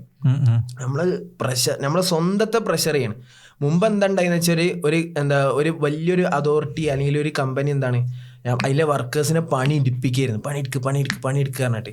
ഇതങ്ങനല്ല, നമ്മളെ സ്വന്തം നമ്മളെ മൈൻഡ് സെറ്റ് ഇറ്റ് സെൽഫ് മാറ്റിയിട്ട് നമ്മളെ ഇറ്റ് സെൽഫ് ഇങ്ങനെ പുഷ് ചെയ്യണം, ഹാർഡ് വർക്ക് ചെയ്യാൻ വേണ്ടി ഇങ്ങനെ പുഷ് ചെയ്യണം. അപ്പോഴാണ് നമുക്ക് ഇങ്ങനെ ഇല്ല ഇപ്പം ജീവിച്ചാൽ പോലെ, എങ്ങനെ ജീവിച്ചാൽ പോലെ. കാരണം ഭയങ്കര പ്രൊഡക്റ്റീവ് എന്നുള്ള ഐഡിയ ഇറ്റ് സെൽഫ് അങ്ങനെ ഭയങ്കര പ്രോബ്ലമാറ്റിക് ആണെന്നൊക്കെ. നമ്മളിപ്പോൾ ഈ പോഡ്കാസ്റ്റിൽ തന്നെ എത്ര വട്ടം പ്രൊഡക്ടിവിറ്റിനെ കുറിച്ചും പുറത്തിറങ്ങാത്തൊരു എപ്പിസോഡ് നമ്മൾ ഫസ്റ്റ് ചെയ്ത എപ്പിസോഡ് അല്ലേ, അത് ഇതുവരെ ആരും ലോകം പുറം കണ്ടിട്ടില്ല, നമ്മൾ ആദ്യമായിട്ട് ചെയ്ത എപ്പിസോഡ്. അപ്പോൾ ആലോചിച്ച് നോക്കുക, പൈസ. പിന്നെ നമ്മളെ കൺസ്യൂമറിസം ട്രെൻഡ് തന്നെ മാറിപ്പോയി. കൂടുതൽ സാധനം വാങ്ങുക, അപ്പോൾ കൂടുതൽ സാധനം വാങ്ങാൻ കുറേ പൈസ വേണം. അപ്പോൾ കുറേ പൈസ വേണമെങ്കിൽ എന്താ കുറേ ഹാർഡ് വർക്ക് ചെയ്യണം. ഇങ്ങനെ പൈസ എന്നുള്ളൊരു മണിക്ക് പിന്നാലെ ഓടിക്കൊണ്ടിരിക്കുന്ന ഒരു, അതായത് മീനിങ് ഫുൾ ആയിട്ടുള്ള നോളജ് നമ്മൾ കരസ്ഥമാക്കുക. ആ നോളജ് വെച്ചിട്ട് മീനിങ് ഫുൾ ആയിട്ടുള്ള ഒരു ലൈഫ്, അതിന് റിസ്ക് സ്വാഭാവികമായിട്ടും അതിൻ്റെ ഭാഗമാണ്. അപ്പോൾ ആ ഒരു നോളജ് ഇല്ലാതിരിക്കുമ്പോഴാണ് പലപ്പോഴും അതാണ് ആദ്യം വേണ്ടതെന്നാണ് പണ്ഡിതന്മാരൊക്കെ അഭിപ്രായപ്പെടുന്നത്. അതായത് എന്താണ് പർപ്പസ്, എന്താണ് നമ്മളെ ഗോൾ, എന്താണ് ഇതിനേക്കുള്ള റിസ്ക്, അപ്പോൾ എങ്ങനെയാണ് റിസ്ക് കണ്ടെത്തുക. അതില്ലാതിരിക്കുമ്പോൾ, ഈ നോളജ് ഇല്ലാതിരിക്കുമ്പോൾ സംഭവിക്കണമെന്ന് വെച്ചാൽ ഈ ഒരു ലൂപ്പിൽ എല്ലാവരും പെട്ടുപോകും എന്നുള്ളതാണ് എല്ലാവരും അഭിപ്രായപ്പെടുന്നത്. ഈ മാട്രിക്സിൽ നമ്മളിങ്ങനെ കുടുങ്ങിപ്പോകും. നമ്മളിങ്ങനെ പണിയെടുക്കുക. പക്ഷെ നമുക്ക് നമ്മളെ സംബന്ധിച്ചിടത്തോളം റിസ്കിന് വേണ്ടി പണിയെടുക്കുക, ദുആ എടുക്കുക, അത് ഭയങ്കര പ്രധാനമാണ്. ഇപ്പോൾ ഒരു ദുആ ഞാൻ ഇപ്പോൾ അടുത്തൊരു ട്വീറ്റ് വായിച്ചതാണ്. ട്വീറ്റ് അല്ല, എന്തായാലും പറയപ്പോൾ ട്വീറ്റ് തന്നെ എക്സില്. അതിന് ട്വീറ്റ് തന്നെയല്ലേ പറയാം. ഇല്ലല്ല, അല്ലാഹുമ്മ ഇൻകാന റിസ്ഖി ഫിസ് സമാഇ ഫഅൻസിൽ. എൻ്റെ റിസ്ക് ആകാശത്താണെങ്കിൽ അതെനിക്ക് ഇറക്കി തരണം. വ ഇൻകാന ഫിൽ അർളി ഫഅഖ്റജ്. അതായത് അത് ഭൂമിക്ക് അടിയിലാണുള്ളതെങ്കിൽ അത് അവിടുന്ന് പുറത്തെടുത്ത് തരണം. വ ഇൻകാന ബഈദൻ ഫഖറിബ്. അതിൻ്റെ ദൂരത്താണുള്ളതെങ്കിൽ അതെനിക്ക് അടുത്താക്കി തരണം. വ ഇൻകാന ഖരീബൻ ഫയസ്സിർ. അതെനിക്ക് ഏത് വിധേനയും എൻ്റെ റിസ്ക് എന്നിലേക്ക് എത്തിക്കണം. ഇപ്പോൾ ദുആ ഏറ്റവും നല്ലൊരു രൂപമാണ് റിസ്ക് നേടാനുള്ളത്. ഇപ്പോൾ ഭയങ്കര ക്രിയേറ്റീവായിട്ട് നമുക്ക് എന്ത് ചെയ്യാൻ പറ്റും, ദുആ എടുക്കാൻ പറ്റും. നമുക്ക് നമ്മളെ ആവശ്യങ്ങളൊക്കെ ഭയങ്കര രസമുണ്ട്. ഒരാൾ ഒരിക്കൽ ഒരു പാപം ചെയ്തൊരു വ്യക്തി, മൂപ്പർക്ക് ദുആ എടുക്കണം. പക്ഷേ പാപം ചെയ്യുമ്പോൾ അതിൻ്റെതായൊരു മനസ്സാക്ഷി കുത്തുണ്ടാവുമല്ലോ ദുആ എടുക്കുമ്പോൾ. അപ്പോൾ മൂപ്പര് അള്ളാഹുവിനോട് അള്ളാഹുവിൻ്റെ കാരുണ്യത്തിന് വേണ്ടി പ്രാർത്ഥിക്കാൻ ശ്രമിക്കുക. അപ്പോൾ ആദ്യം അയാൾ പറയാണ്, പഠിച്ചോൻ പറഞ്ഞിട്ടുണ്ട്, ഫമൻ താബ മിൻ ബഅദി ദുൽമിഹി ഫഅസ്ലഹ ഫഇന്നല്ലാഹ യതൂബു അലൈഹി ഫഇന്നല്ലാഹ ഗഫൂറുർ റഹീം. തിന്മ ചെയ്താലും അള്ളാഹു ഗഫൂറുർ റഹീമുമാണ്, പുറത്തു കൊടുക്കുമെന്ന് പറയുന്നുണ്ട്. ഇത് പഠിച്ചോൻ ഖുർആനിൽ വിശുദ്ധ ഖുർആനിൽ പറയുന്നുണ്ട്. പഠിച്ചോൻ പറയുന്നുണ്ടല്ലോ, ഇങ്ങനെയൊക്കെ തിന്മ ചെയ്താലും അള്ളാഹു ഗഫൂറുർ റഹീമുമാണ്, അതുകൊണ്ട് പുറത്തു തരുമെന്ന് പറയുന്നുണ്ടല്ലോ. അപ്പോൾ എന്നിട്ട് പറയാണ്, ഞാൻ തൗബ ചെയ്തിട്ടുണ്ട്, എൻ്റെ തിന്മകൾ ഞാൻ മനസ്സിലാക്കുന്നുണ്ട്, തൗബയും ചെയ്തിട്ടുണ്ട്. പക്ഷേ എനിക്ക് ഇനിയും പുറത്തു തരാൻ പഠിച്ചവന് പറ്റുന്നില്ലെങ്കിൽ ഞാൻ വേറൊരു ഇടവെറുക്കാം. വേറൊരു ആയത്തിൽ അള്ളാഹു പറയുന്നുണ്ടല്ലോ, വക്കാന ബിൽ മുഅ്മിനീന റഹീമ. വക്കാന ബിൽ മുഅ്മിനീന റഹീമ, ഞാൻ മുഅ്മിനാണ്, അതുകൊണ്ട് എനിക്ക് പുറത്തരണം. വിശ്വാസികളോട് വക്കാന ബിൽ മുഅ്മിനീന റഹീമ എന്ന് പറയുന്നുണ്ട്. അപ്പോൾ ഞാൻ മുഅ്മിനാണ്, അതുകൊണ്ട് എനിക്ക് പുറത്തരണം. ഇനി അതും കൊണ്ട് എനിക്ക് പുറത്തു വരാൻ കഴിയില്ലെങ്കിൽ, ഞാൻ മുഅ്മിനാണ്, ഞാൻ പാപം ചെയ്തുകൊണ്ട് മുഅ്മിനായിട്ടും കാര്യമില്ല എന്നുണ്ടെങ്കിൽ അടുത്തൊരായത്ത് മുമ്പിൽ ഇറക്കണം. എന്താ വെച്ചാൽ റഹ്മത്തി വസിഅത് കുല്ല ഷൈഇൻ, അങ്ങനെ ആയത് ഖുർആനിൽ പറയുന്നുണ്ട്. അപ്പൊ കുല്ല ഷൈഇൻ, ഞാനൊരു ഷൈആണ്, അള്ളാന്റെ റഹ്മത്ത് എല്ലാത്തിനെയും കവർ ചെയ്യുന്നതാണ്. അപ്പൊ പറയും ഞാനൊരു ഷൈആണ്, ഒരു സാധനമാണ്, എന്നിട്ടെങ്കിലും പുറത്തു തരണം എന്ന് പറയാണ്. ഇനി അതും ഒരു മനുഷ്യന് അത് കിട്ടിയില്ലെങ്കിൽ എന്തായിരിക്കും അവസ്ഥ? ഞാൻ ഒരു ചെറിയ സാധനമാണ്, അതും കിട്ടിയില്ലെങ്കിൽ ഒരു ട്രാജഡിയാണ്. അതായത് ഇനി അത്രയും വലിയൊരു അവസ്ഥ ഒരു മനുഷ്യനില്ല. അപ്പം പറയാണ്, ഇനിയും എനിക്ക് പുറത്തു തന്നിട്ടില്ലെങ്കിൽ അടുത്ത അടവ്, അല്ലദീന ഇദാ അസാബത്തുഹും മുസീബ ഖാലു ഇന്നാ ലില്ലാഹി വ ഇന്നാ ഇലൈഹി റാജിഊൻ. അപ്പോൾ ഞാൻ ഇന്നാ ലില്ലാഹി വ ഇന്നാ ഇലൈഹി റാജിഊൻ എന്ന് പ്രാർത്ഥിക്കും. അപ്പം എന്താ, ഉലൈക അലൈഹിം സ്വലവാത്തും മിർ റബ്ബിഹിം വറഹ്മ. അപ്പോൾ ഏത് വിധേനയും ഇത് നേടിയെടുക്കുക, അത് നമ്മളൊരു ജീവിതത്തിൻ്റെ ഭാഗമാണ്. നമുക്ക് വേണ്ടത് ഏത് വിധേനയും, അത് എത്ര ക്രിയേറ്റീവായിട്ടാണെങ്കിലും, ഇപ്പോൾ റഹ്മത്തായിക്കോട്ടെ, മഗ്ഫിറത്തായിക്കോട്ടെ, നമ്മളെ ഈ റിസ്കിന്റെ കാര്യം ആയിക്കോട്ടെ, നമുക്ക് വേണ്ട രീതിയിൽ ചോദിച്ചു വാങ്ങാൻ പറ്റണം എന്നുള്ളതാണ്. ഈ റിസ്കിൽ ബേസിക്കലി നമുക്ക് വേണ്ട സാധനം ശുക്ർ ഉണ്ടാവുക എന്നുള്ള. അപ്പൊ നമുക്ക് അത് വിശ്വാസം ഉണ്ടാവണം. അതാണ് നമ്മള് ഈ ശുക്ർ ഉണ്ടായി കഴിഞ്ഞാലാണ് റിസ്ക് കൂടുതൽ പഠിച്ചോ തരിക. കാരണം നമ്മൾ എത്ര ഇല്ല എന്ന് പറഞ്ഞാലും പഠിച്ചോ എത്ര തന്നു. ഞാൻ ജസ്റ്റ് പറയും, എന്നോട് ഒരാളിങ്ങനെ പറഞ്ഞാണ്, ഞാൻ എടാ ലൈഫ് എങ്ങനെ പ്രയാസം, നമ്മളിങ്ങനെ ആളുകളോട് സംസാരിക്കുമല്ലോ, പറഞ്ഞ് ഈ എനിക്ക് കിട്ടിയ നിയമത്താളൊക്കെ ഒന്നൊരു ബുക്കിൽ എഴുതി തുടങ്ങി നോക്ക്, എത്ര തീരൂല. വളരെ മൈന്യൂട്ടായ കാര്യങ്ങൾ ഇങ്ങനെ എഴുതി നോക്കിയാൽ എത്ര. അപ്പോൾ അള്ള തന്ന ശുക്ർ എത്ര, ആ ശുക്രിന് നമ്മൾ അള്ള തന്ന നിയമത്താൾ എത്രയൊക്കെ, ആ നിയമത്തിന് നമ്മൾ എത്ര ശുക്ർ ചെയ്യണം. അങ്ങനെ ശുക്ർ ചെയ്യാന്നുള്ളത് ഒരു വിശ്വാസിയുടെ ബേസിക് ക്വാളിറ്റി മാറുക. നമുക്ക് റിസ്ക് പഠിച്ചവൻ്റെ അടുത്ത് നിന്ന് കിട്ടാനുള്ളൊരു ബേസിക് ക്വാളിറ്റി പഠിച്ചവൻ്റെ അടുത്ത് നിന്ന് ശുക്ർ ഉണ്ടാവുക. പിന്നെ ഉള്ളത് നമുക്ക് അതിനുള്ള പേഷ്യൻസ് ഉണ്ടാവുക എന്നുള്ള. നമുക്ക് ചിലപ്പോൾ ഒരു സമയത്ത് പൈസ ഉണ്ടാവില്ല, പട്ടിണിയായിരിക്കും, പ്രയാസമായിരിക്കും, പരിവട്ടമായിരിക്കും, ഭയങ്കര ഇടങ്ങാറായിരിക്കും. ഇപ്പോൾ അലി റളിയല്ലാഹു അൻഹുവിൻ്റെ ഒരു കഥ പറയുന്നുണ്ട്, അതിൻ്റെ സിഹത്ത് പരിശോധിക്കണം. രസമുള്ളൊരു കഥയാണ് പറയാം. അതായത് അലി റളിയല്ലാഹു അൻഹു ഒരിക്കലും ഇങ്ങനെ കുതിരനേറ്റ് വന്നു, എന്നിട്ട് നിസ്കരിക്കാൻ വേണ്ടി നിൽക്കുകയാണ്. അപ്പോൾ കുതിരനെ ആരെങ്കിലും എടുത്ത് ഏൽപ്പിക്കണമല്ലോ. അപ്പോൾ ഒരാളടുത്ത് കണ്ടപ്പോൾ അയാളോട് പറഞ്ഞു, ഞാൻ നിസ്കരിച്ച് കഴിഞ്ഞ് വരുന്നവരെ ഈ കുതിരനൊന്ന് കാവൽ നിൽക്കണം, കുതിരനൊന്ന് പിടിച്ച് നിൽക്കണം. അപ്പോൾ അയാൾ കുതിരനെ പിടിച്ചു. അലി റളിയല്ലാഹു അൻഹു നിസ്കരിച്ചു. നിസ്കാരം കഴിഞ്ഞ് തിരിച്ചു വന്നപ്പോൾ കുതിര അവിടെ ഉണ്ട്, ആളെ കാണുന്നില്ല. അപ്പോൾ ആള് കുതിരൻ്റെ പുറത്ത് ഇരിക്കാൻ വേണ്ടിയുള്ള സാഡിലില്ലേ, അതിൻ്റെ എന്താ പറയാ, ഇരിപ്പിടം, ആ ഇരിപ്പിടം ആളടിച്ചു കൊണ്ടേക്കണ്, സാധനം കാണാനില്ല. അപ്പോൾ ആള് അലി നിസ്കരിക്കണ ഗ്യാപ്പിൽ സാധനം എടുത്ത് പോയിക്കുന്നു. അപ്പോൾ എന്താ അലി എന്താണ് വിചാരിച്ചിട്ടുള്ളത്, എന്താ വെച്ചാൽ അലി റളിയല്ലാഹു അൻഹു വിചാരിച്ചിരുന്നത് അയാൾക്ക് ഈ കാവൽ നിന്നതിന് ഒരു 2 ദിർഹം സർവീസിന് കൊടുക്കാന്ന്. അപ്പോൾ അയാളെ കാണുന്നില്ല, അയാളാണ് ഇത് അടിച്ചു കൊണ്ടുപോയി പോയി ചെയ്ത്. അപ്പോൾ അലി റളിയല്ലാഹു അൻഹു പരിചാരകനെ വിളിച്ചിട്ട് പറഞ്ഞു, ഇനിയിപ്പോൾ ഏതായാലും കുതിരക്ക് വേണ്ടി ഒരു പുതിയ സാഡിൽ വാങ്ങണം, ഈ അങ്ങാടി പോയിട്ട് സാഡിൽ വാങ്ങുമെന്ന് വെച്ചു. അപ്പോൾ പരിചാരകൻ പോയിട്ട് അങ്ങാടി പോയി നോക്കുമ്പോണ്ട് അയാൾ കുതിരൻ്റെ സാഡിലും പിടിച്ച് അവിടെ നിൽക്കുന്ന അങ്ങാടിയിൽ. അപ്പോൾ അയാളടുത്ത് നിന്ന് പോയിട്ട് സാധനം വാങ്ങി. എത്രയിന്? 2 ദിർഹമിന്. അങ്ങനെ അതേ സാഡിൽ അയാൾ തിരിച്ചൊന്ന് കൊടുത്ത്. അപ്പോൾ ഈ കഥൻ്റെ ഒരു മോറലായിട്ട് പറയുന്നത്, അതായത് അയാൾ ചിലപ്പോൾ ഒന്ന് കാത്തിരുന്നെങ്കിൽ ആ ഹലാലായിട്ട് തന്നെ ആ റിസ്ക് നമുക്ക് പഠിച്ചോൻ തന്നിരുന്നു, അയാൾ കിട്ടിയിരുന്നു. പക്ഷെ അയാൾ ധൃതി കാണിച്ചു. അങ്ങനെ ആ കിട്ടിയ മുതലെന്ത് ചെയ്ത്? കളവിൻ്റെ മുതലേ, അത് ഹറാമായ മുതലേ.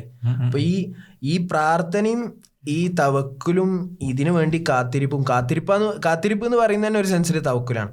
അങ്ങനെ ഈ തവക്കുലുണ്ടാവുക എന്ന് പറയുന്നതാണ് ബേസിക്കലി ഒരു വിശ്വാസിക്ക് നമ്മൾ റിസ്കിൻ്റെ പൈസനെ കുറിച്ച് ആലോചിക്കുമ്പോൾ ഇതിനെക്കുറിച്ചൊക്കെ എന്തും ഇപ്പോൾ റിസ്ക് എന്ന് പറയുമ്പോൾ പൈസ എന്തിനെ കുറിച്ചും നമുക്ക് തരുന്ന എന്ത് നിയമത്തുകളെ കുറിച്ച് ആലോചിക്കുമ്പോഴും റിസ്കിനെ കുറിച്ച് ഈ ഖുറാനിൽ വമയ്യത്തഖില്ലാഹ എന്ന് പറഞ്ഞിട്ട് കുറേ ആയത്തുകളുണ്ടല്ലോ. അപ്പോൾ വമയ്യത്തഖില്ലാഹ യജ്അൽ ലഹു മഖ്റജ വമയ്യത്തഖില്ലാഹ യർസുഖുഹു മിൻ ഹൈതു ലാ യഹ്തസിബ് എന്നൊക്കെ പറയുന്ന ആയത്തുകളില്ലേ.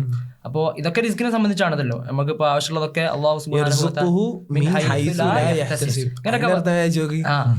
തആല ഒരു നിലക്കും വിചാരിക്കാത്ത വഴി നമുക്ക് പഠിച്ചാനും. വേറൊരു ആയത്തുണ്ട്, അല്ലാഹു ഖുറാനിൽ പറയാണ് ഹുവല്ലദീ അമ്മൻ ഹാദല്ലദീ യർസുഖുകും ഇൻ അംസക റിസ്ഖഹ ബൽ ലജ്ജു ഫീ ഉതൂബി മൻഫൂർ. ഇത് മാത്രം ആലോചിച്ചാൽ മതി നമ്മളൊരു ഇത് മനസ്സിലാക്കാൻ. അതല്ലെങ്കിൽ അള്ളാഹു തൻ്റെ ഉപജീവനം നിർത്തിവെച്ചാൽ നിങ്ങൾക്ക് ഉപജീവനം നൽകാനായി ആരുണ്ട്? എങ്കിലും അവർ ധിക്കാരത്തിലും വെറുപ്പിലും മുഴുകിയിരിക്കുകയാകും. അപ്പോൾ റിസ്ക് എന്ന് പറയുമ്പോൾ ധനം ഇതൊക്കെ മാറ്റി വെച്ചിട്ട് സൂര്യൻ ആലോചിക്കാം. അള്ളാഹു എങ്ങാനും ഒരു 2 മിനിറ്റിന് സൂര്യനെ നിർത്തിവെച്ചാൽ അത് തരാൻ ലോകത്ത് വേറെ ആരെങ്കിലും ഉണ്ടോ? നമുക്ക് മഴയാണ് ആവശ്യം.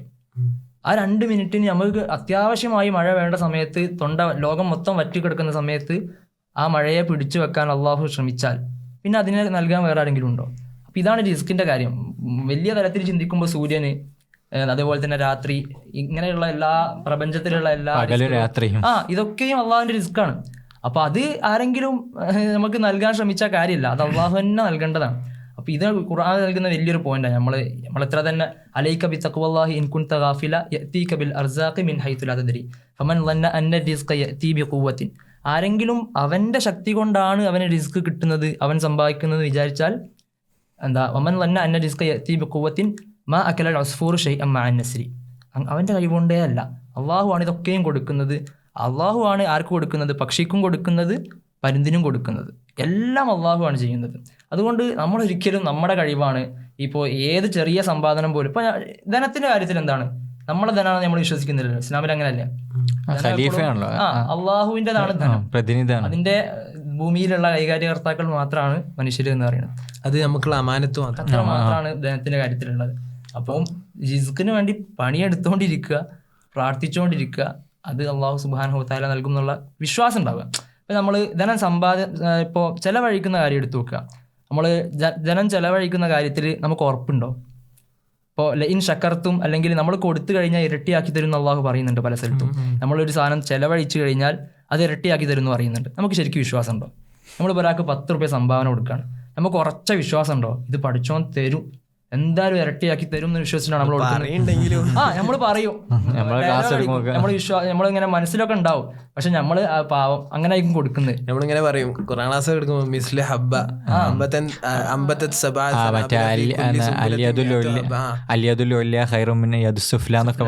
അപ്പോൾ ആ വിശ്വാസം ഉറപ്പായിട്ട് ഉണ്ടാവണം. ഇത് കൊടുക്കുമ്പോഴായാലും നമ്മൾ ഈ പണിയെടുക്കുമ്പോഴൊക്കെ ആയാലും അത് ഭയങ്കര പ്രധാനമായിട്ട് തോന്നി. ഏത് കാര്യത്തിനും വിശ്വാസമാണ് പ്രധാനം കേട്ടോ, നീയത്ത് വിശ്വാസമൊക്കെയാണ് പ്രധാനം. ഈ പറഞ്ഞ കവിതയാണിത് ഈ എപ്പിസോഡ് എൻഡ് ചെയ്യാനുള്ള ഏറ്റവും ബെസ്റ്റ്. പ്രവാചകന്റെ ഒരു ഹദീസ് ഉണ്ട്, ലാ ഹസദ ഇല്ലാ ഫീ ഇസ്നതൈൻ റജുലുൻ അതാഹുല്ലാഹു മാലൻ ഫസുല്ലിത അലാ ഹലകതിഹി ഫിൽ ഹഖ്. നിങ്ങൾ 2 ആളുകൾ ആവാനല്ലാതെ ആഗ്രഹിക്കരുത് എന്ന് വെച്ചാൽ ഈ 2 ആളുകൾ ആവാൻ വേണ്ടിയിട്ടാണ് നിങ്ങൾ ആഗ്രഹിക്കേണ്ടത് എന്നുള്ളൊരു സൂചന നൽകുന്ന ഹദീസാണ്. അതിലൊന്ന് റജുലുൻ ആതാഹുല്ലാഹു മാല, അള്ളാഹു ധനം കൊടുത്തു, ഫസുല്ലിത അല ഹലകതിഹി ഫിൽ ഹഖ്, അവൻ ഹക്കിന്റെ മാർഗത്തിൽ അത് ചെലവഴിച്ചു. രണ്ടാമത്തത് റജുലുൻ ആതാഹുല്ലാഹുൽ ഹിക്മ, ഹിക്മത്ത് നിന്ന് ഇവിടെ കൊടുക്കുന്ന പണ്ഡിതന്മാർ വിശദീകരിക്കുന്നത് വിസ്ഡം എന്നാണ് അർത്ഥം കൊടുക്കുന്നതെങ്കിലും അറിവ്, പാണ്ഡിത്യം കൊടുത്തു. ഫഹുവ യഖ്ദി ബിഹ വയുഅല്ലിമുഹ, അത് ഉപയോഗപ്പെടുത്തുകയും മറ്റുള്ളവർക്ക് പഠിപ്പിച്ചു കൊടുക്കുകയും ചെയ്യാം. അതായത് 2, ഒന്ന് പാണ്ഡിത്യം അല്ലെങ്കിൽ മാല്, ഇത് രണ്ടും നേടാനല്ലാതെ നിങ്ങൾ ഭൂമിയിൽ ആഗ്രഹിക്കരുത് എന്ന് പറയാണ് പ്രവാചകന്റെ ഒരു ഹദീസ്, ബുഖാരിയിൽ വന്ന ഹദീസാണ്. അങ്ങനെ എപ്പോഴും ഇസ്ലാം ഇതിനെ പ്രൊമോട്ട് ചെയ്തുകൊണ്ടിരിക്കുകയാണ്, മൈൻഡ് സെറ്റ് ഉണ്ടാക്കാൻ വേണ്ടിയിട്ട് നിരന്തരം പ്രോത്സാഹിപ്പിച്ചുകൊണ്ടിരിക്കുകയാണ്. അപ്പോൾ ഞാൻ പറഞ്ഞു വരുന്നത് ലേസിനെസ് ഒരു ചോയ്സാണ്. ലേസിനെസ് എന്ന് പറഞ്ഞാൽ അൾട്ടിമേറ്റ്ലി നമ്മുടെ ഒരു ചോയ്സ് മാത്രമാണ്. ആ ഹദീസിൽ പറയുന്നത് പോലെ ആ പക്ഷി എണീറ്റ് പോയി, ആ പോയി വരുന്ന സമയത്ത് അള്ളാഹു റിസ്ക് കൊടുത്തു, ആ പക്ഷി പണിയെടുത്തതും കൂടി ഇതിലുണ്ട്. നമ്മൾ പക്ഷി കൂട്ടിലിരുന്നാ കിട്ടും. അതെ, നമ്മൾ കിടന്നുറങ്ങുന്നത് അതൊരു ചോയ്സാണ്. നമുക്ക് എഴുന്നേറ്റ് പോകാം, നമ്മൾ പണിയെടുക്കുന്നത് അതും ഒരു ചോയ്സാണ്. അപ്പോൾ ആ ചോയ്സും കൂടി ഇതിൽ ഏറ്റവും പ്രധാനമാണ് എന്നുള്ളതാണ് ഞാൻ പറഞ്ഞു വെക്കാൻ ആഗ്രഹിക്കുന്നത്. അവസാനമായിട്ട് നമുക്ക് അവസാനിപ്പിക്കാൻ തോന്നുന്നു. റിസ്കിനെ കുറിച്ച് നമ്മുടെ ഒരു തോട്ടും നമ്മളൊരു കമന്റും നമ്മൾ പഠിച്ചുകൊണ്ടിരിക്കുകയാണ്. അപ്പോൾ നമ്മളിതിലെന്തോ വലിയ കായ്ക്കാരായിട്ടോ ഒന്നും അല്ല ഇത് സംസാരിക്കുന്നത്. അപ്പോൾ ഇങ്ങനെ ഒരു തോട്ട് വന്നപ്പോൾ അതായത് റിസ്ക് ഇങ്ങനെയൊക്കെ ആണല്ലോ അല്ലേ പഠിച്ചോൻ തരുന്നത്, നമുക്ക് പഠിക്കാൻ വേണ്ടിയുള്ള നമ്മൾ അലട്ടുന്ന ഒരു പ്രശ്നം കൂടിയാണ്. കൂടുതൽ ഇൻസൈറ്റുകൾ കിട്ടുമ്പോൾ നമ്മൾ തന്നെ അടുത്തൊരു ഇരുത്തിയിരിക്കും. എന്തായാലും നമുക്ക് ഇതിപ്പോ ചെറിയൊരു കാര്യം വെക്കുന്നത്. ഇപ്പോൾ ഇത് ഇങ്ങനെ ഒരു എപ്പിസോഡ് ഇപ്പോൾ ചെയ്യാൻ നമ്മൾ വിചാരിക്കാൻ കാരണം എന്താ, കാരണം നമ്മളതേപോലെ തന്നെ ഈ പ്രായത്തിലുള്ള ആളുകൾ എപ്പോഴും സംസാരിക്കുമ്പോഴും എപ്പോൾ ഇരിക്കുമ്പോഴും വർത്താനം പറയുന്നതാണ് ടെൻഷൻ അതാണ് കായ് ഇങ്ങനെ ഇങ്ങനെ ഇങ്ങനെ ഇങ്ങനെ ഇങ്ങനെ ഇങ്ങനെ ഈ പ്രായത്തിൽ നമ്മൾ തന്നെ ടെൻഷൻ അല്ല ടെൻഷൻ അടിക്കണം, അതിനു വേണ്ടി പണി എടുക്കണം, ഓക്കെ. പക്ഷേ അങ്ങനെ പണിയെടുത്താൽ പൈസ കിട്ടും, ഈ മൈൻഡ് സെറ്റ് ഉണ്ടല്ലോ അതാണ് മാറേണ്ടത് ബേസിക്കലി. അതായത് ഇത് പടച്ചോൻ തരുന്നതാണെന്നുള്ളൊരു ബോധ്യം ഉണ്ടായിട്ട് അതിന് വേണ്ടി പടച്ചോനോട് ചോദിക്കുക, എന്നിട്ട് പണിയെടുക്കുക. ആ ഒരു ബോധ്യം ഉണ്ടാവുക, പടച്ചവനോട് നിരന്തരമായി പ്രാർത്ഥിക്കുക. നമുക്കും ഒരുപാട് സംശയങ്ങൾ ഉണ്ടാകും, ഒരുപാട് പ്രയാസങ്ങൾ ഉണ്ടാകും, അതൊക്കെ നമുക്കും നേരിടുന്ന കാര്യങ്ങളൊക്കെ തന്നെ. പക്ഷേ നിങ്ങളെ അഭിപ്രായങ്ങൾ ഇതിൽ അറിയിക്കുക. നമ്മളേതായാലും നമ്മളിതിനു വേണ്ടി റെഫർ ചെയ്ത സാധനങ്ങളൊക്കെ ഡിസ്ക്രിപ്ഷനിൽ ഇടാം. നമുക്കൊരു കാപ്പി വാങ്ങി തരണമെങ്കിൽ കോഫി അതും ഡിസ്ക്രിപ്ഷനിൽ ലിങ്ക് ഉണ്ട്. ഇൻഷാ അല്ലാഹ് അവസാനിപ്പിക്കാവുന്ന എല്ലാവരും സബ്സ്ക്രൈബ് ചെയ്യുക. അസ്സലാമു അലൈക്കും.